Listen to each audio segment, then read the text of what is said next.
Hello, and welcome to the final slide of the Kruze Consulting Free Venture Capital Pitch Deck course.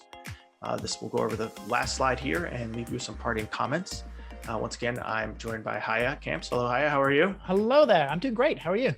Wonderful. I'm assuming that most people listening in at this point have followed through the course, so I'm not going to give a ton of detail. However, we do have an entire course outlining tips and tricks for every single page in your venture capital pitch deck. Go to kruzeconsulting.com/pitch-deck, KRUZE consulting.com/pitch-deck. All right, let's talk about the very last slide in your deck. In fact, this is a thing that you've helped me come to appreciate a lot more. What is this slide for and why do you need it? Yeah, so it's really interesting, right? If you think about storytelling, you start with your best possible opener. If you have an amazing team, you start with your team. If you have incredible traction, you start with your traction. The corollary of that is unfortunate because your worst stuff ends up at the end. Like if you have awful traction, you might have that as your last slide. If your team is so what you don't want is as you're kind of going to the Q&A, or if your numbers are, not so sure, the last thing you want is when you go into Q&A, you're about to have a long conversation, is for that to be the last thing that's up. Because if, a few questions go back and forth, and as people are thinking about what other questions to ask, they'll be looking at the screen and going, oh, and you're basically begging them to ask you questions about the worst thing of your business. So I think it's a much better idea to kind of leave them with like a closing pep talk, almost like, hey, this is how we're going to change the world, or hey, we're raising this much money, or hey, we are the something for Uber. And I think by doing that, it kind of primes the conversation in a much nicer way. You can make that slide look good. It can sit there up on the screen, much like the opener slide, right? The opening slide can sit there and set the tone. This again can set the tone for the second part of the meeting, arguably the most important part of the meeting, which is the Q&A session. That's wonderful. I totally agree. And I definitely remember when I was a venture capitalist, asking questions during a good pitch. You get to the last slide, and then you have a bunch of questions you're just peppering the founders with, particularly if this is the partner meeting where there's multiple partners. Like the questions just start coming in fast and furious. And so if you've made it all the way through the pitch, which you hopefully have, there's something that's sitting up there for a while. And it definitely makes a lot of sense for that to have some sort of context or be positive and not be some sort of, here's our greatest weakness slide. That is not a good answer. So we'll show a couple of examples that we made here, and we do have some other ideas about how to approach this. It doesn't have to be complicated, but let's show the examples from the sample pitch decks that we have. And I love that. We are certainly hoping that you've been following along and already have those sample pitch decks, which are available for free on the site. So I'm going to show these slides. So here we go. Here is the beer pitch deck one, right? Pretty simple. Yep. Whoops, there we go. Yeah, and what I like about this one is, visually it's interesting, right? So it's a fun thing to stick up on the screen. It clearly, it's meant to be the CEO, right? He's just there with two bottles, like, this is fun. You have contact info on there. It's not always important. I would argue that it's actually not important at all. The reason I would say that is that, they will have gotten your slide deck somehow, typically via email. So all they have to do is to reply. If putting contact info on here makes it messy, don't worry about it. But yeah, just a quick, any questions or a quick summary of what you're doing, I think works great. Great. And we also have one for the 4 Ps again with the CEO's information. Yeah. Super simple. I think that, other ideas of what you can put on here, like maybe it's dating me. I actually know it's dating me in the VC world, but back when I was an investor, I really loved the summary slide, which said, here's how much we're raising, here's how much ARR we have now and how much we expect to have at the end, and here's like our sort of Uber for X or some, disrupting whatever industry. I kind of really love those taglines. So that's an older school way to do it. I think those things work really well. I thought what you're going to do when you said this dates me is like, oh, you're going to put your fax number up on there. I'm joking. No, but basically this is your chance, right? This is your, like, if you get to have one parting shot, make it count, make it good, stick it up there. Yeah. So again, these are simple ones, but just don't make it be a weak slide. Okay, just don't end on a weak slide. And obviously really I love visuals, so I like to make it big, bold, and visual. And a stock photo or a good image or just a big block of color, just make it interesting to look at while you're having this whole conversation. And it actually makes a big difference because people, that's like your parting, opening statements and closing statements are important. So the people you're trying to take millions of dollars from are going to be staring at this for 10 to 20 minutes. So yeah, that's all you need to know. Make it good. Yeah, first impressions and last impressions. Exactly. So this concludes our free pitch deck course. Before we wrap it up, just want to say thank you to Haya for helping me with this. This is a lot of fun. I certainly learned a bunch of stuff from you during this process, despite the fact that I've seen hundreds and hundreds of pitch decks and helped companies raise, hundreds of millions, if not billions of dollars in funding. This was like really informative and wonderful for me. I mean, one of the main things that I think I took away from you, and something you have a true gift for, is remembering that this is a story, to tell a story, and that it should weave itself through your deck. It shouldn't just be one slide. It's just that like each slide needs to help tell that story and reinforce that particular thing that makes you special, or the particular vision that you have, or your traction, whatever the selling points are. That was really, really powerful for me. I love that. I think it's such a fun thing to learn too. I mean, what I always recommend to people is to watch a couple of episodes of The West Wing. Aaron Sorkin is so good at weaving stories, and sometimes he does little side things, but you always come back to it. You always pick up the thing again, and something that happens in one scene continues in another scene. It's all super basic storytelling, but those little tricks and like call outs and callbacks and referring back, like doing like a little looking ahead in your story, or looking back at something you mentioned earlier. It is super simple. You don't have to do a lot of them. 2 or 3 in your entire hour-long pitch meeting is enough, but it helps pull everything together, and it shows that you really tightly understand your story. And it's such an important part of storytelling. I like that. Yeah. And then one of the other major things that I think you've helped me appreciate better is how to make the team slide stronger. Right. And then it's not just a sort of resume. It's, why are you, or why is your team the team that's going to get this done? Yeah. Right. Like, even if it's not obvious in your background, like, how are you going to get this done? How are you, why are you rightly positioned? Why is this your passion? Like, that's a pretty powerful way to think about the team side. And I appreciate you helping kind of reference shift me on that. You definitely have a lot of experience with that. That was great. I worked with, like, sometimes you get really different things there, right? Sometimes you get like a team that is fresh out of Apple, who's done a bunch of VR, that are largely a VR startup, right? And you're like, okay, I get it. And, you have deep experience, the industry, you have contacts, and you're the right people to do it. But I've also seen the other side of that. I've worked with a client recently who told me, it's like, look, I'm only ever going to do one startup. My kid died of this very specific thing. And I'm going to spend the rest of my life fighting this one very specific thing. Mm-hmm. And, it is such a powerful way to tell a story. And if this is a halfway believable founder, they're going to be the most tenacious person you will ever meet. That is a powerful storytelling technique as well. So think about how you can make it, how you can really pull that together. I think it's really, really powerful. Wonderful. I love that. Yeah. I learned a hell of a lot of stuff from you as well, which is really fun. It's actually a little bit humbling because, I wrote a book about this stuff, right? So you would think that at some point I knew everything, but it turns out it's a lifelong learning thing. I learn from every customer and every client I work with. And it's been fun. We've spent 20, 30, 40 hours together working on this. And I think the most important thing I take away from this is the value of a 5-year plan. Until this course, I always said to people, look, you're going to be miles off in your 5-year plan. Why do you even bother wasting your time? There's 2 things to that. 1, I don't like spreadsheets. And 2, I just never figured out how to weave that into the story.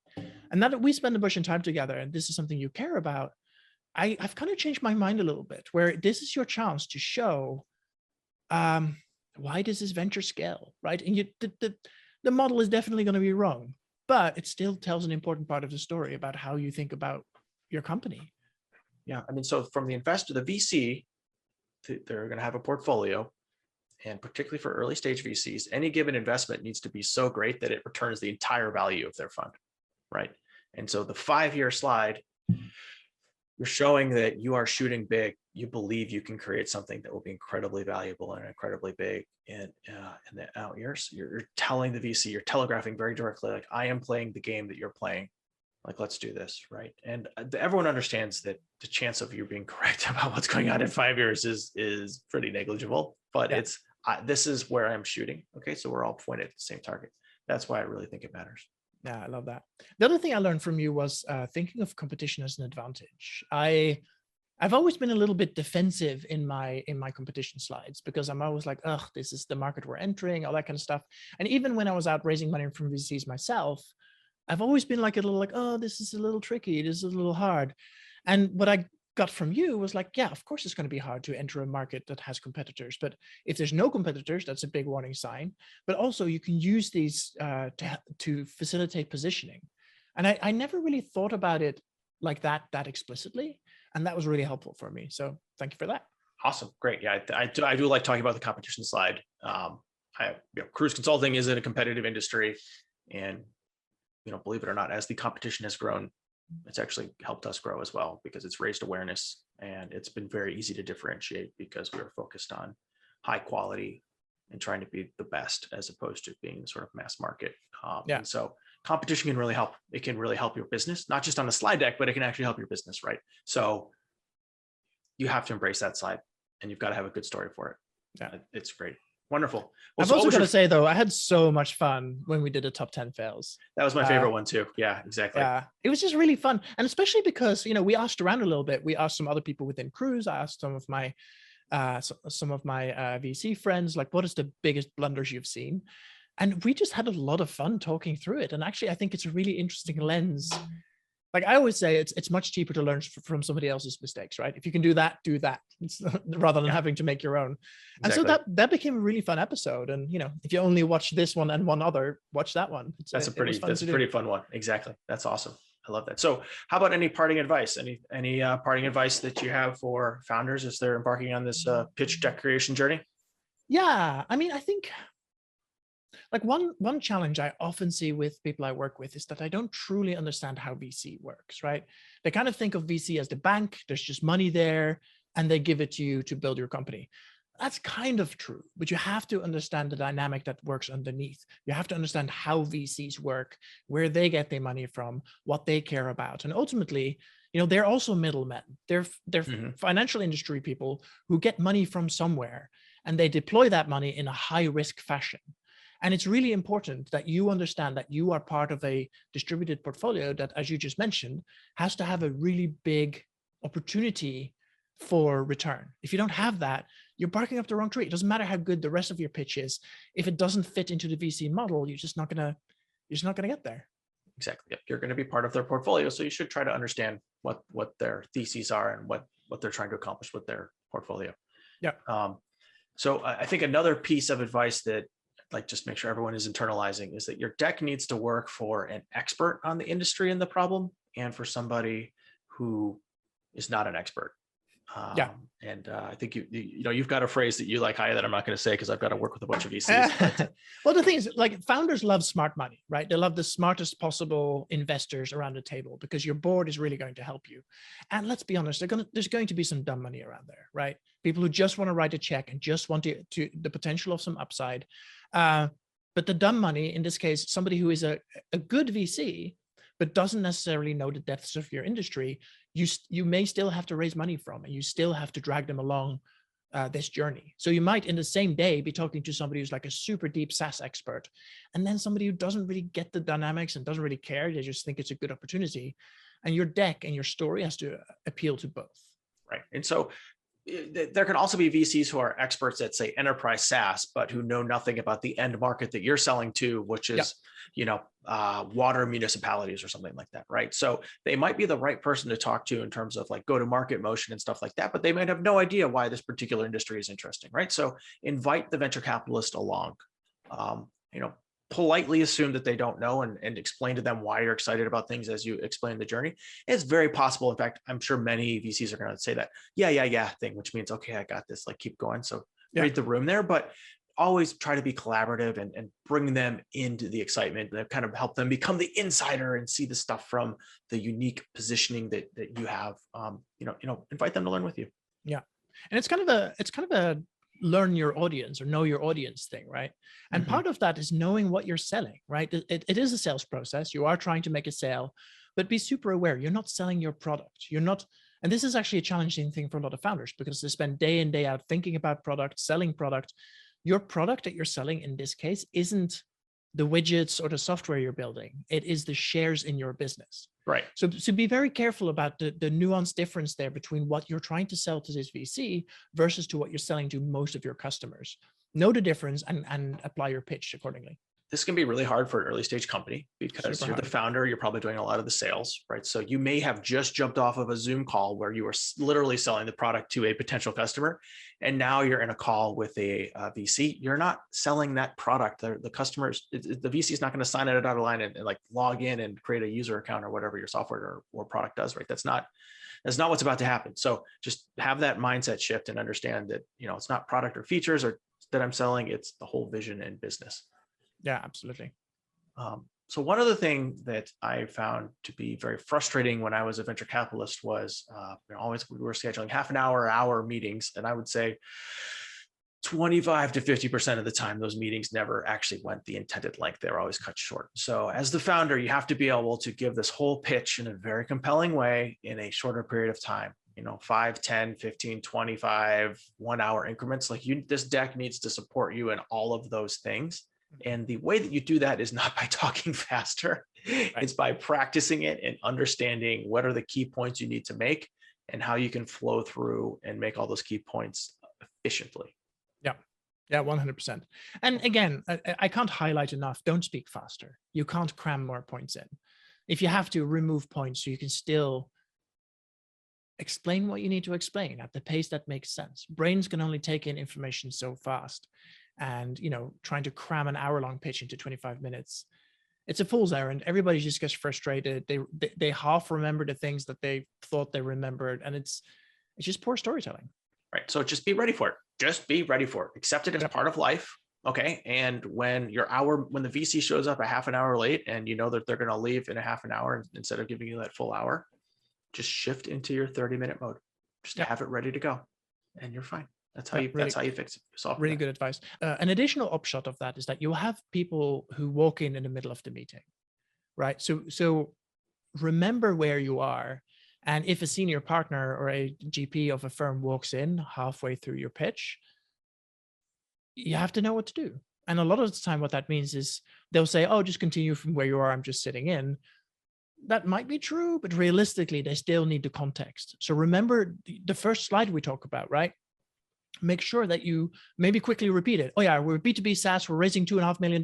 We've had this many customers, and I just talked about the problem and the solution, but you can probably figure that out. Let's continue.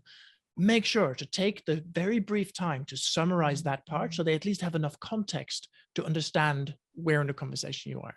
It's a really good skill to just be able to quickly summarize in 10 seconds. Nobody's going to be upset for you for repeating something as long as you don't take 20 minutes to repeat what you said in 30 minutes. So I was going to say exactly what you just said, but literally the exact same stuff you just said, right? So I'm going to say it again, just so that everyone knows, like, you've got a one-liner. I'm Uber for X. Yep. You say how much you're raising and something about your traction. If that is it, like whatever that next bullet is, that's impressive, right? We're the only people who solved X, or whatever that slide is. That's kind of, or I have a PhD in this, or we have the world's only patent that protects this. Like the one nugget that really I just led this team at Google, and now I'm doing it on my, like, whatever that thing is, just lay it out there. So it's like wham, bam. Okay, hopefully you've caught their attention, and then just get back into where you were. Exactly. And I think that leads us to the last point or parting advice here, which is around sort of the attitude that you bring in here. Mm-hmm. So some VCs are incredibly amazing people and very collaborative. Some are kind of jerks.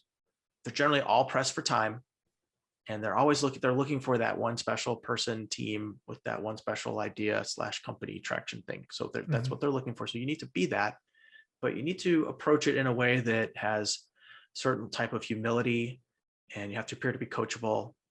And that can be hard because a lot of the VCs maybe are not that person anymore, right? But that's what you need to be in it. And so just getting in arguments with the venture capitalist generally doesn't advance the ball very well.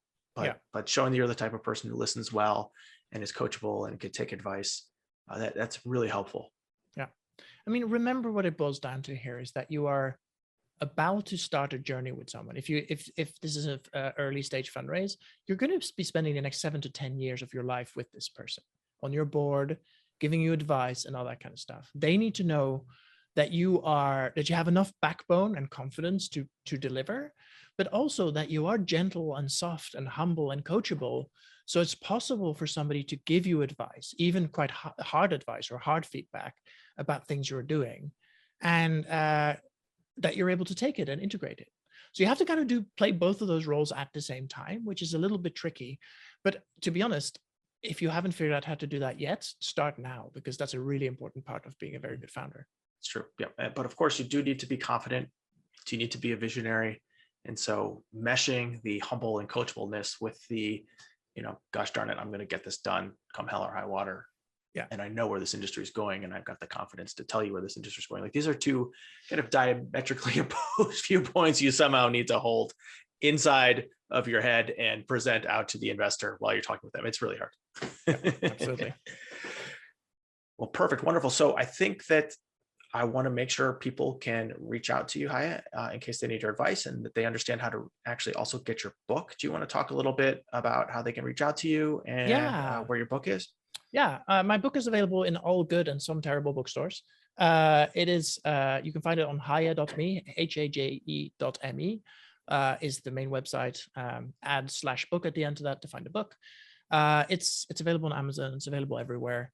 It's a pretty quick read, and it really kind of, what it does is it talks about each individual slide. It talks about why each slide is important, and the things that the VC looks for in each slide. Basically, it's really about, it doesn't help you to make a slide deck per se. It doesn't say anything about design. Personally, I think design is actually pretty unimportant. It can't be hideous, but it doesn't have to be beautiful. But what I do think is important is being able to tell that story. And that's what the book is about. So yeah. Great. Well, I definitely recommend. I'm very biased, but highly recommend it. Yeah, people should definitely check that out. I've got a copy here on my desk. I don't know if you can let me focus on it, but it's a great resource for founders raising capital. And then Kruze Consulting, we are the leading provider of accounting, bookkeeping, tax, finance advice to venture capital backed founders. So after you've raised money and you're ready to get your finances in order, get the metrics you need to raise your business, and make sure you're ready for that next level of due diligence, come to Kruze Consulting. I lead our financial planning analysis team. So we help founders put together the numbers to tell the story. And our clients have been really successful. Kruze clients have raised well over $6 billion in venture funding, north of $1 billion a year. We're pretty good at this, and we'd love to chat with you after you're ready to get some help with your numbers. Yeah, highly recommend. I've worked with Kruze on most of my startups, which is how we actually ended up meeting. And I just got to say, Haley, it's been super fun to work with you on this. And I, as the listeners, as the viewers, I hope you got something out of this, and that you're able to go and raise a fantastic round of funding. Good luck. Yeah, good luck to everybody. And Haya, thank you so much. I had a great time and learned a ton. So thanks for participating and helping us put this together.